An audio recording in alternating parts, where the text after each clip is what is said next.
हां चला. सद्गुरु श्री संत हां चोखामेळा यांच्या जन्मभूमीमध्ये दर्शन घेण्यासाठी व तसंच प्रेरणा घेण्यासाठी व आपल्याशी संवाद साधण्यासाठी आम्ही सर्वजण आलेलो आहोत. संतांनी दिलेले विचार हे आपल्या सर्वांसाठी अतिशय महत्त्वाचे असतात. त्या काळामध्ये लोकांना ज्या अडचणी असायच्या त्याच्यामध्ये कुठल्याही प्रकारचा भेदभाव हा केला जात नव्हता. त्या अडचणी सुटाव्या कशा यासाठी सर्वच संतांनी महासंतांनी त्या ठिकाणी प्रयत्न केले.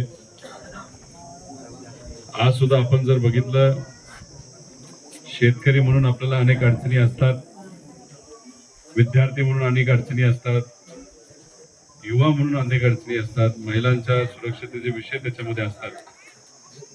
आणि याच्यामध्ये संतांनी आपल्याला एवढंच सांगितलेलं आहे की या सर्व लोकांकडे बघत असताना कुठलाही भेदभाव न करता या सर्वांच्याच अडचणी कशा सुटल्या पाहिजे यासाठी प्रामाणिकपणे प्रयत्न करा. म्हणजे माणुसकी जपा.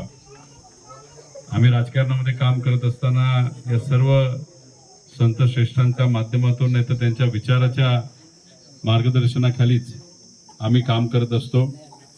आणि मग समावेशक भूमिका घेणं फार महत्वाचं असतं. भेदभावाचं राजकारण सोपं असतं पण त्यातून आपल्या अडचणी सुटत नाहीत. शेतकऱ्याला अडचणी आल्या, शेतकऱ्याची अपेक्षा असते सोयाबीनला चांगला भाव मिळावा, कपाशीला चांगला भाव मिळावा. आणि जर सरकार म्हणून आपण तो भाव देऊ शकलो तर त्याच्यामध्ये सरकार हे जातीपातीच्या पलीकडे जाऊन धर्माच्या पलीकडे जाऊन माणुसकी जपण्यासाठी प्रयत्न करतं.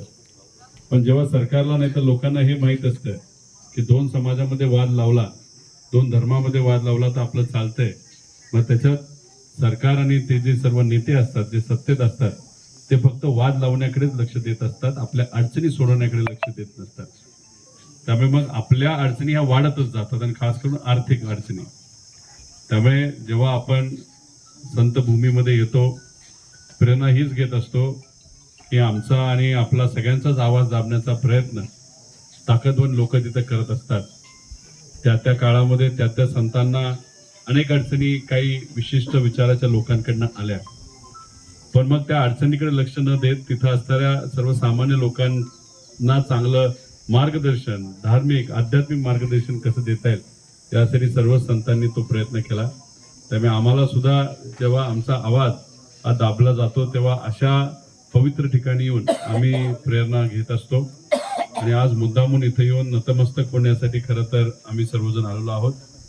आणि सहज येत असताना तुम्ही सुद्धा एवढ्या मोठ्या संख्येने आलात त्यासाठी मी आपल्या सर्वांचे सुद्धा मनापासून आभार व्यक्त करतो. आणि याच्या पुढेही जेव्हा केव्हा एखादी अडचण आपल्याला असेल तेव्हा आवर्जून आम्हाला सांगा, आम्ही तुमच्या मदतीला तिथं असू.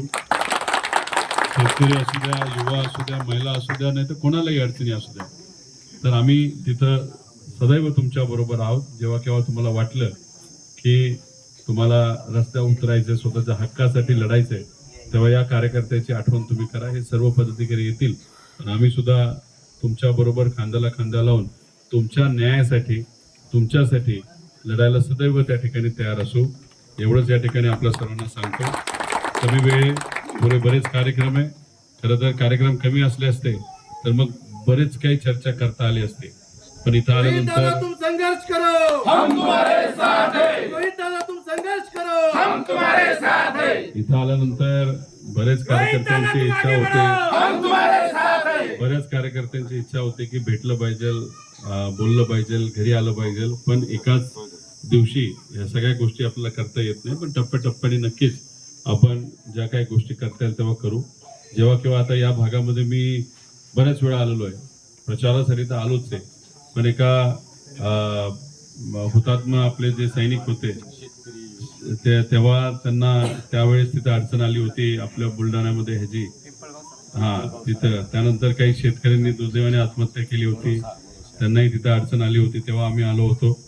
आणि मग असं जेव्हा कधी काय असेल तर नक्कीच आम्ही सांगा, आम्ही तुमच्यासाठी आहोतच.